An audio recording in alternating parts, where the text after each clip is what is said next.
Ladies and gentlemen, boys and girls, welcome to the Refined Savage podcast. Let's get a little business done before we get to this super awesome episode.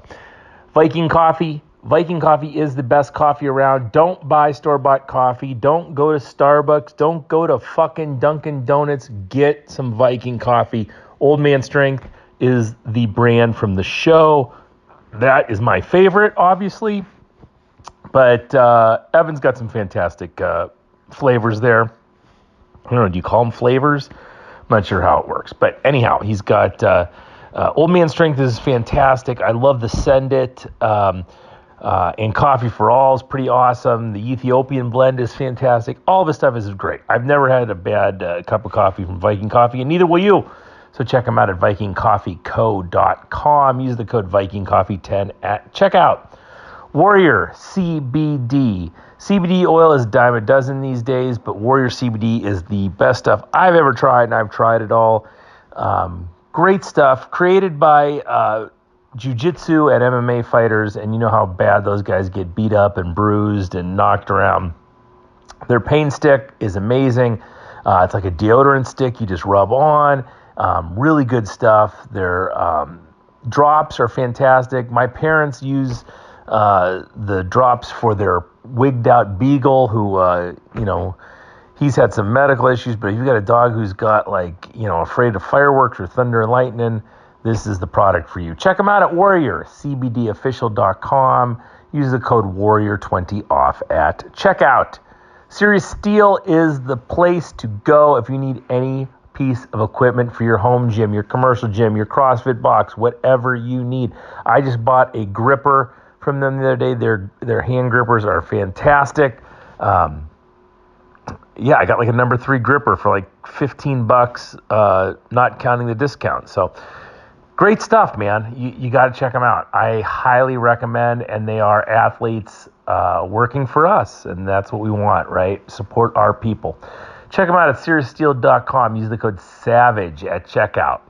Speaking of awesome people and awesome athletes doing awesome things for us, check out Cerberus Strength. Cerberus has everything you need, whether it's wraps or straps or belts or t-shirts or smelling salts or tacky sandbags, whatever you need. Cerberus has it. If you are a strength athlete, Cerberus is one-stop shopping for you. It's like Amazon for meatheads. I'm telling you what, it is fantastic.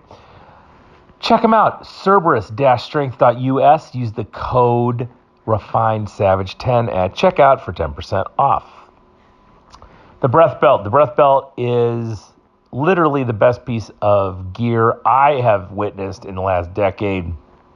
I use it as an underbelt, so I wear that as a belt, and then I wear a belt over top of it. But you can also use it. I also use it as a regular belt when I'm doing like stones and logs. If you've ever gotten like the belly pinch from the log on your power belt, this will take care of that. But they're finding new ways to use this thing every day. People wear it when they run. I know that some of our TAC guys, SWAT team members, are wearing it when they're on duty because they're having to hold all that gear up, and the breath belt will help support that. It's just great. It's a great piece of equipment. I highly recommend. Check them out, thebreathbelt.com. Use the code SAVAGE20, all caps, SAVAGE20 at checkout. What else do we have here? We have... I'm looking, right? Muscle Egg, finally today, Muscle Egg. Muscle Egg is our newest sponsor. I knew I was forgetting one. I couldn't remember. Muscle Egg is an amazing product, and I'll tell you why. It sounds horrible. Flavored egg whites, right? I'm telling you, every person I have given this to as a sample has loved it. I love it. It is super tasty. It tastes like the chocolate tastes just like chocolate milk. But it's a super easy to use, super natural, super healthy protein drink. So you just have a jug in your refrigerator and you pour it out. If you have any kind of sensitivity to whey protein, and let me tell you, if you're farting after eating whey protein, you have a sensitivity to it. If you want something with all natural ingredients, a really high quality protein drink, this is the way to go. Check them out at muscleegg.com. We don't have a code for them, but tell them in the notes that you heard it here, and they'll take care of you. muscleleg.com. Check them out. Okay, guys, today on the show, really interesting podcast with a gentleman by the name of Stu Smith.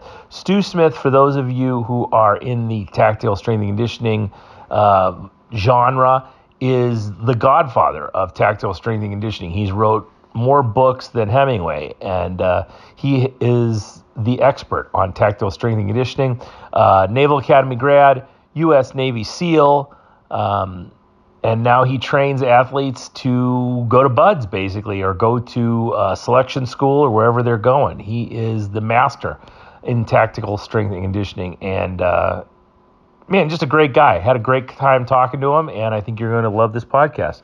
Check it out, guys. Stu Smith. We'll see you at the end. All right. Ladies and gentlemen, Stu Smith, thanks for coming on the show. Hey, man, thanks for having me on. Yeah, I'm super psyched. Like I was saying before we got on, I have my tactical strength and conditioning facilitator from NSCA, but when I started to look into working with tactical people, your books is where I started, and you have a million books out, but those Several.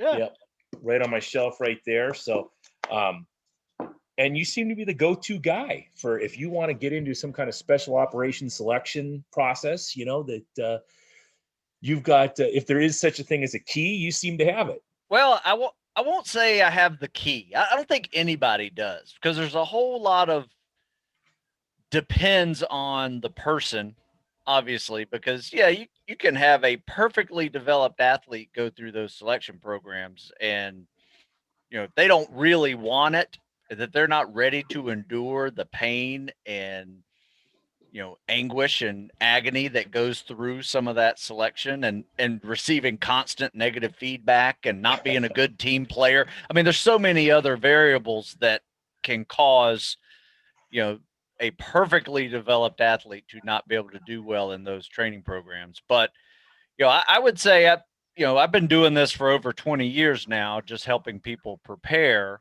And I've kind of got a decent system on, creating a methodology that I don't think many people really thought existed, during, their athletic programming that they did maybe in school, to taking something similar to that and applying it to the tactical professions.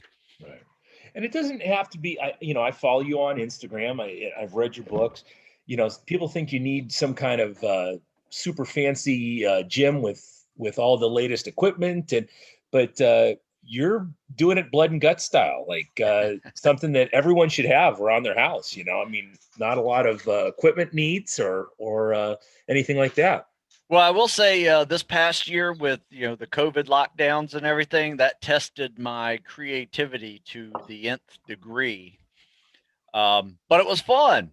We actually, it gets pretty chilly here in the winter. I mean, below freezing. 6 a.m. is very common. Snow and ice and things like that occur.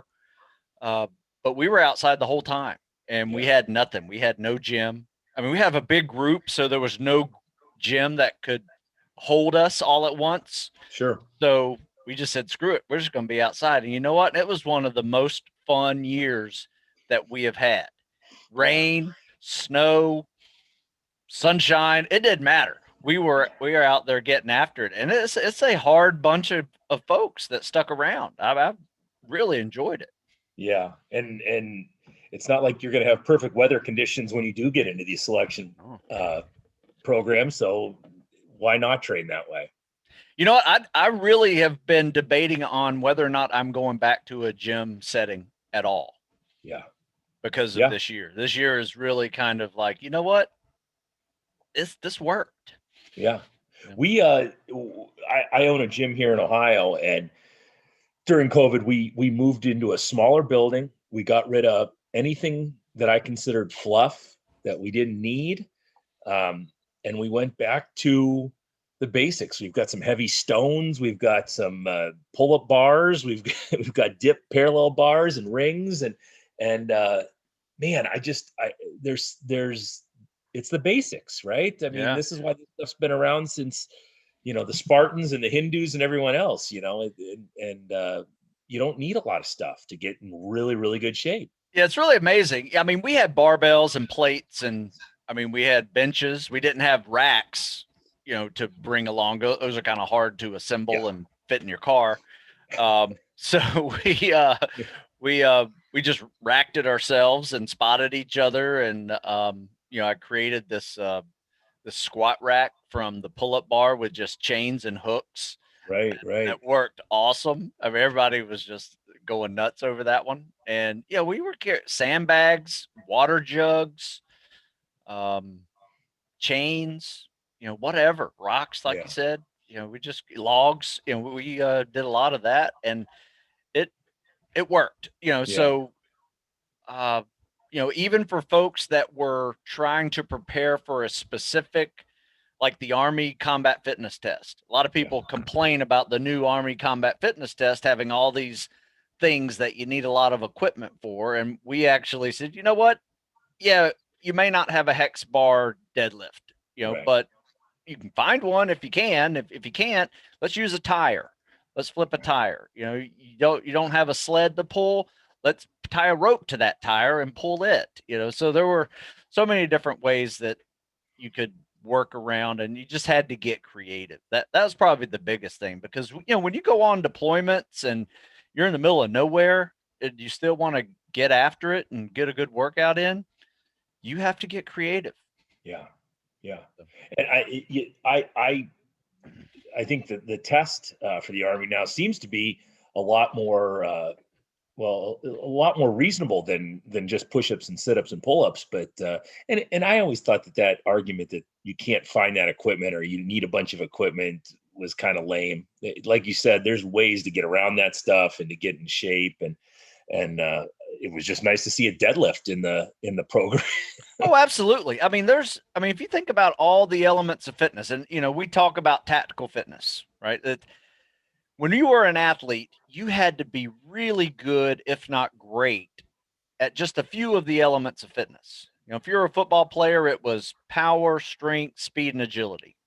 Nowhere in there did you have to have cardiovascular endurance, muscle stamina, flexibility, mobility. I mean, uh, yeah, you need to have, you'd be okay at those, but you don't need to be good at them.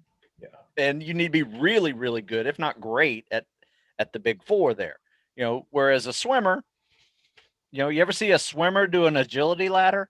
I yeah, mean, it's entertaining, right? And so, I mean, those guys don't have much agility on land. They're great. They're fish in the water. They're not very, anything used to gravity crushes them typically yeah, at first. So, we all come into this game with a certain, weakness from our previous athletics. And then we just have to expand on all the elements of fitness that are important to the tactical athlete, being strength, power, speed, and agility, muscle stamina, endurance, flexibility, mobility, and grip. yeah, If you can get good at all of those, you're going to be okay, in yeah, your job. yeah, And to be able to maintain all of those requires sometimes the military to actually test those. And that's what that new combat fitness test is doing. It's testing all those elements of fitness. Um, as opposed to just testing muscle stamina endurance like the previous push-up, sit-ups, 2 mile run did. right, yeah, So, yeah, I mean, that doesn't make a soldier. yeah, If anything, the push-up, sit-ups, 2 mile run is what I would call a health and wellness test. yeah, You're healthy, right? yeah. Doesn't say anything else. Now, the other ones don't necessarily make you a better soldier just because you can do all the other events in the combat fitness test, but when you're doing your soldiering jobs, and it is very taxing and long days and just overall workload is big, it's nice to have some of those, elements of fitness that help you with not only durability, but also some work capacity. And, all those elements of fitness put together will help you build that, as opposed to the other ones will not.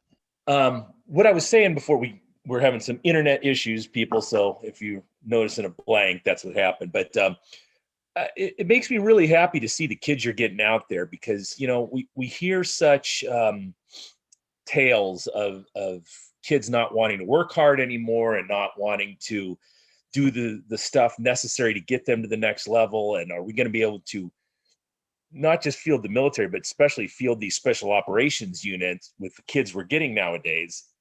So it's nice to see you've got these kids out here that are really getting after it and kicking butt. Have you noticed a change in the athletes over the last few years, or are you still getting a good amount of the same types of kids? You know what? My morning workout group that I have, and it's a group that I've been running here for, over 20 years almost. And I call it the Heroes of Tomorrow program. It's a free program, free workouts for anybody who wants to serve. And, they give me ideas to write about, to be honest with you. They're kind of like my guinea pigs, but they get a lot out of it as well. And no, they absolutely give me hope for the future. Whenever you hear about people talk about snowflakes this, or millennials that, or whatever the generation it is now, I don't see it. I don't see it in these folks, because everybody that shows up with me knows they're, at least in the last 10 or 15 years, knew they were going to go to war or be involved with some kind of anti-terrorism program. So yeah, hats off to them. I don't see what people complain about, the younger generation, and I'm sure it exists. I just don't see it. Yeah. Yeah. And they're still out there. I get kids, I get athletes that will still impress me. They are for sure out there. When you entered the teams, what year did you go in? Like what class, what year were you in? Yeah, 1991. So Okay. it was a decade before 9/11, and it was a different world back then. It was a completely different world. Yeah. Post 9/11 changed it completely. I was only in for 8 years, so I got out in 99. And yeah, I was at Bud's class 182, graduated, in 92. Yep. So back then, I mean, a lot of what you were doing was training for the inevitable. That it was a lot of It was a lot of training. It was good. I mean, I mean, the guys that stayed in, for 2 more years were the first ones there in Afghanistan. Then, right. I mean, they did very well there. So we're probably about the same age. I graduated in 92. I'm 47. Yep. Yeah. So, when you went through Buds, how did you prepare for Buds when you decided to do this? Well, back in the late 80s, early 90s, there was no internet. There was no anything. You didn't know what was going on. I think I had a 12-page magazine on what Navy SEALs were, and I kept that on a bulletin board, and looked at the cool pictures. Yeah. But that was it. So we but luckily, I went to the Naval Academy, so as a freshman, you saw the sophomore, junior, seniors that were preparing for the same journey where they were, and that was a good visual. You kind of see, okay, I need to be like him when he leaves here. So I got a couple years to be like him, and then you'd hear that he made it through.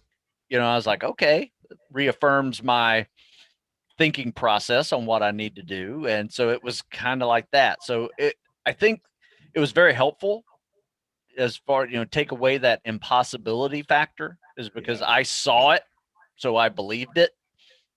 He did it, I can do it. Why can't I do it? Right. Sure. And I just had to work as hard as he did, if not harder, to get to where he is right now, and be able to do that. So that was really all it was. It was just a group of guys that like to train together, not very much unlike what I do right now with my young guys. And it's so funny. I tell people all the time, I say, you know what? It's the same people, just different faces. Yeah. You know what I mean? Yeah. It's the same conversations that we used to have, about fun weekends, or, training, or, whatever, sports, it was just the same stuff. And it has been a nice little, almost like keeping my foot in the door of spec ops world, working with these guys like that every day. It's been a thrill. Yeah. When you're at the Naval Academy and you tell them that you want to go to Buds? Are you looked at like you're crazy? Like, no, because they send over 30, about 35 guys a year to SEAL training now. Back in my day, we only sent 20. But yeah, I mean, I guess a little bit. People thought you were a little crazy to go do that. Not many people did it. Hundreds went pilot, or hundreds, went to submarines and boats and, did those kind of jobs. But yeah, you're in the teens and 20s, for some years of who got to go to like EOD or SEALs, do some of those more just different jobs that were smaller communities, you know. And did you, when did you realize this is what you were going to do when you were still in the teams, that you wanted to work with people? And I mean, were you into the physical fitness part of it? Is that, I mean, no, not really. I mean, I enjoyed working out, and there were times when, I would be the guy creating the programming around training for the guys, especially when we're on deployment. Yeah. Just to keep them busy. Right. And, we would do these workouts together. But never really thought about like writing fitness programs or writing a fitness book or multiple. At that time, I was planning on doing 20. But life changes. Those, I got a few injuries, got married, had a kid, and it just things start changing around, and did a couple of deployment, and came back, and I was like, you know what, let me see what else I can do. And so I actually got stationed back at the Naval Academy as an instructor that ran the SEAL program there, and I loved it. I had a blast doing that, and working with the mids that were getting ready to go. And then I also worked on the remedial side too. So kids that were failing the swims and failing the PT test. And so I worked on both ends of the spectrum my last couple of years in the Navy. And I had so much fun doing that, that I think that probably made my decision of getting out a lot easier. I mean, that's probably when I started first thinking about it. I wasn't necessarily missing the teams. I was enjoying myself so much that I was like, I should probably do this, more often, and throughout a new career. So that was my decision process, in late 90s. Well, it worked out for you. Yeah. I notice in a lot of your videos, you have the technical approach to the swim is something that I think, when I look, so I don't know anything about swimming. Okay. But I watch these guys swimming, and you doing the technical analysis and what he's doing wrong, and it's amazing to me. Were you a swimmer? Or did you pick this up afterwards? No, I mean, I grew up in Florida, so I was always swimming and water skiing and playing in rivers and stuff like that, but never was on a competitive swim team. In fact, it took me a couple of years at Navy before I became a better swimmer. Never worried about the water. That wasn't an issue. I could swim, but I just wasn't competitive or good at it, to where you needed to be. But I guess through my learning, and I know what helped me go from like a powerlifting football player to a more endurance type that could run and swim and ruck. I just remember that journey, and some of the things that helped me in my mind to get better at swimming to a point where you were really good at swimming. And I would say if there's something that I can do really well is spot swimming problems right off. I just see somebody swim past me and I'm say, you need to fix this, and fix this, and you'll be good to go. Not sure where that came from, be honest with you. I don't have much of an experience with it, but it is just something that I've kind of, I guess, got better at over the years. It's fun for me to watch, having, no real swimming background at all. And I like to learn new stuff like that. So when I'm watching these videos and you're explaining what he's doing wrong, and then trying to pick them out later, when I see the videos, but it's really interesting to me. And it's helped me become a better swimmer, just watching it and just trying those techniques once I get in the pool here. When these kids go off, so I've got a buddy, good buddy of mine who's also been on the show, who's on Team 10. And he's a really interesting story. Former professional hockey player. Then he decided he was going to go into the teams, and he told me when he went to Buds, he had never like swam for like a team or anything. He was not that great of a swimmer. He was a horrible runner, and he's 6'3", 6'4", and he was well over 200 pounds. So I think you mentioned earlier about, being what kind of athlete you need to be.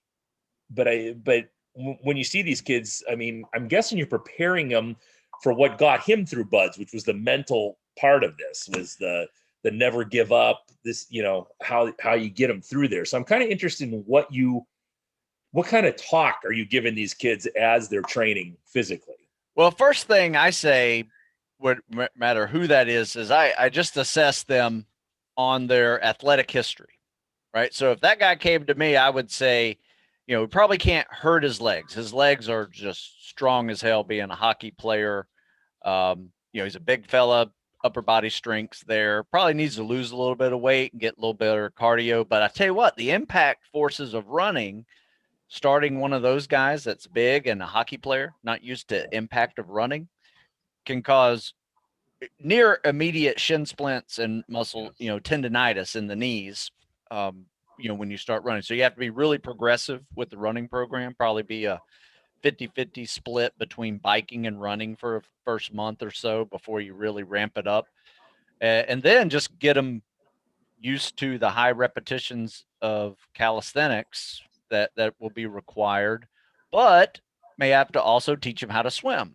So all of those things go into this big, here's your to-do list.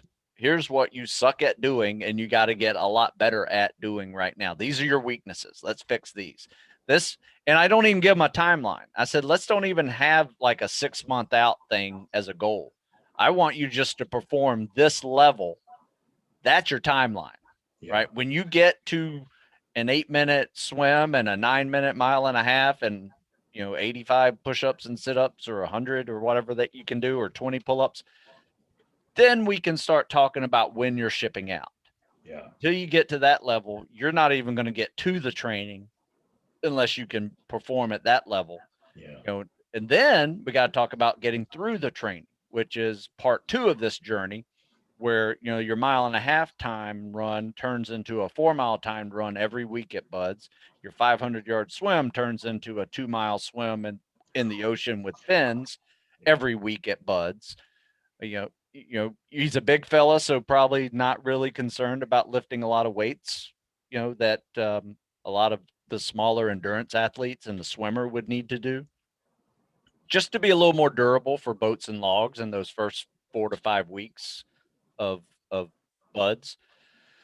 And then, just work on the grip, because the big fellas need to really have a good grip. Being a hockey player's probably got a good grip with the stick, but just work on a little more, because holding your body weight on some of those ropes on the obstacle course, when it's a 8-minute obstacle course, your grip is fried. The bigger you are, the quicker that gets fried. So, grip work or body composition work, one or the other is probably what you'd have to focus on. But yeah, everybody has that story, that's specific to them. So there's no one like, here, go do this book and you're good to go. It's we need to really focus on what your weaknesses are, and then you can't ignore them. The person can't be immature and just say, well, I'll gut check that. Well, you might not meet the standard and you get kicked out for failing. So you can't just gut check everything you suck at. So. Yeah, he's interesting because like he had never done any of that stuff. He'd never shot a gun before, So he goes in, makes it through. I think he got rolled back once for, I think maybe it was pneumonia or something like that. They rolled him back once, but he ended up on SEAL Team 10, I think I think it was 8 or 9 years. So he ended up doing it, but I don't think that's probably the best course of action. I think he joined when his roommate also decided to join too, and the roommate was joining. So he's like, well, I'll do that with you. Yeah, roommate doesn't make it, and he does.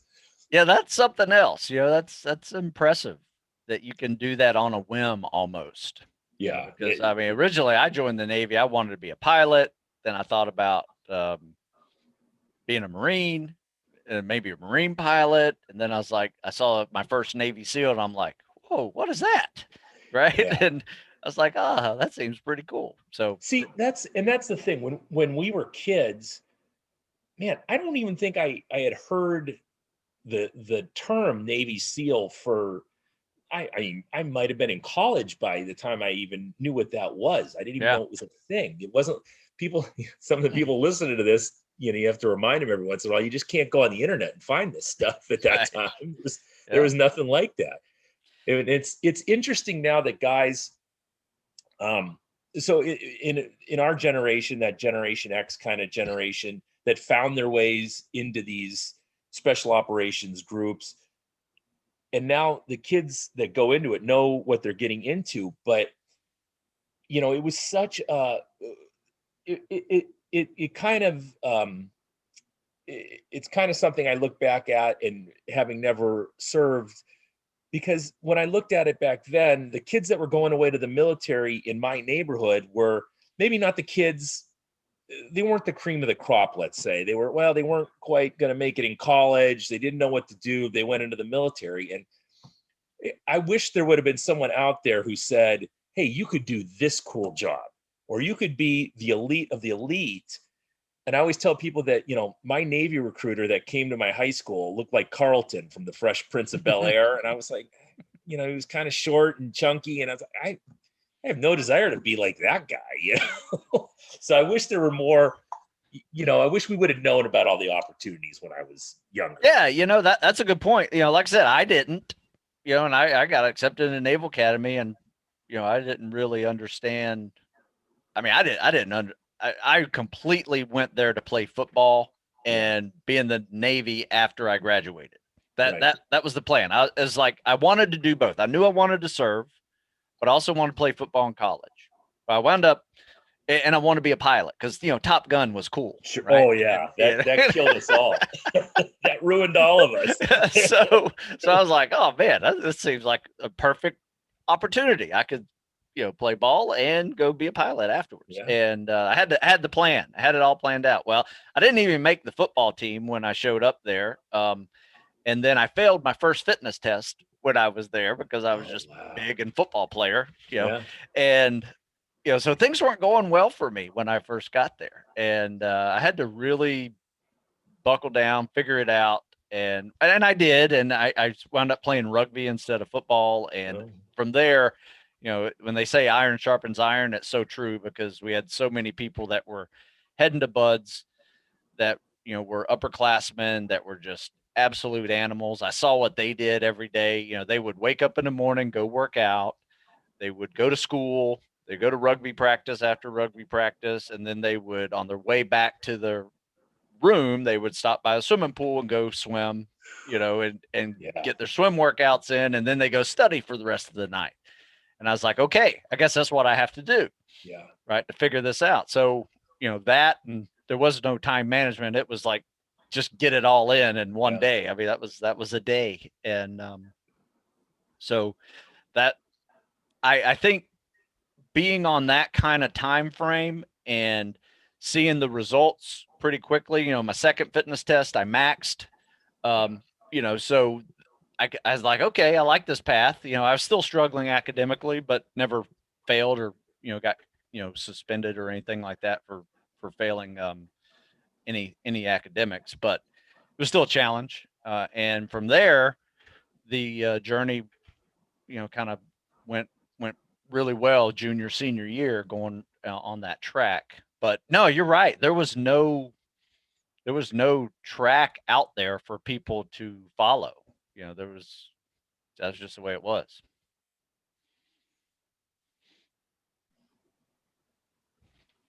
There we go again. Hey man, yeah, you're freezing up on my end. I don't know if I'm freezing up on your end, but it freezes up and then drops off. But we're almost done here. I'll wrap this up in case we have any more problems. But so yeah, I was talking about it would have been nice to have someone come to our school who was more a representation of what you wanted to be. You know, it would have been nice to find out you could do these kind of cool elite level jobs and have careers, not just, 4 years of working in the motor pool or whatever, that didn't interest me at the time. Would have been nice. But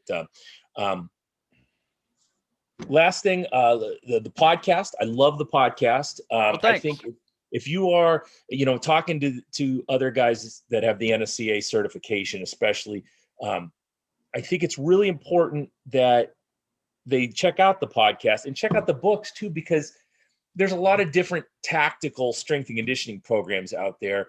And not being an expert, but having done this job for 30 plus years now, or 20 plus years now, that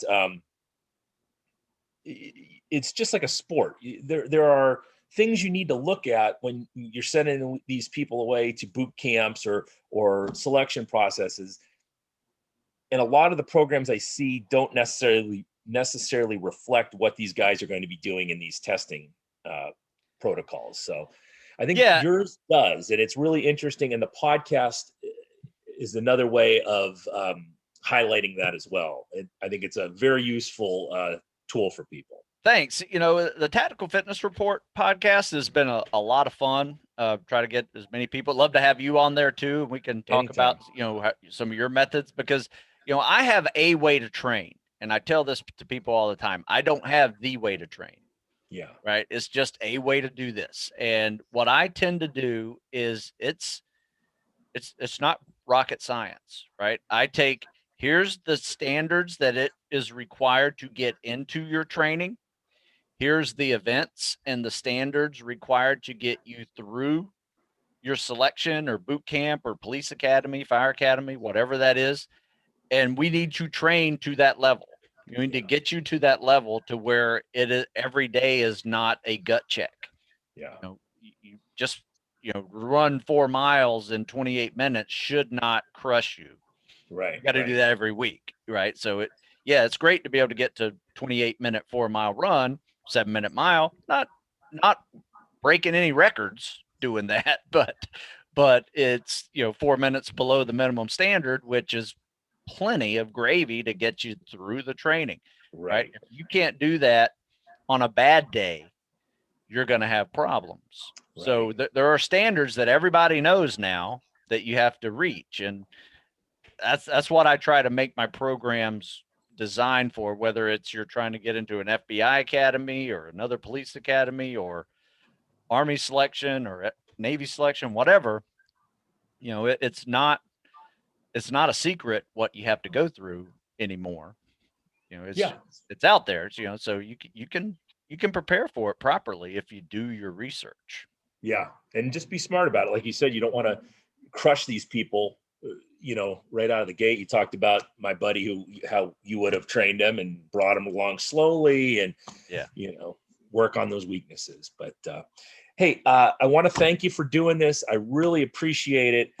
Again, these are just a couple books I have on the shelf, but if you go to Amazon and type in Stu Smith, or is it StuSmith.com? StuSmithFitness.com. Yeah, it's a lot of articles on there as well. You don't have to buy a book. You can read articles that I've created. I've actually written over 1,000 articles in the last 20 years of doing this. So pretty much if you have a question, go to Google, ask the question, and put my name to it. I may have written an article about it.